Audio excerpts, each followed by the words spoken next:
Market থেকে এসে এই আলু ছিলতে বসেছি। আলু ছেলার পর আলু ছেলাই প্রায় হয়ে গেছে, অল্প বাকি আছে।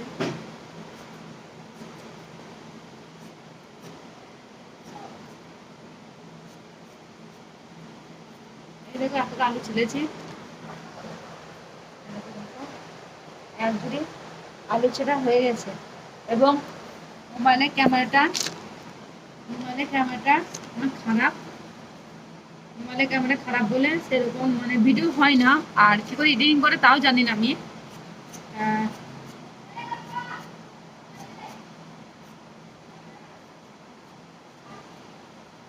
কেমন করে পারছি করছি। ভালো লাগলে লাইক করবে, আর না লাগলে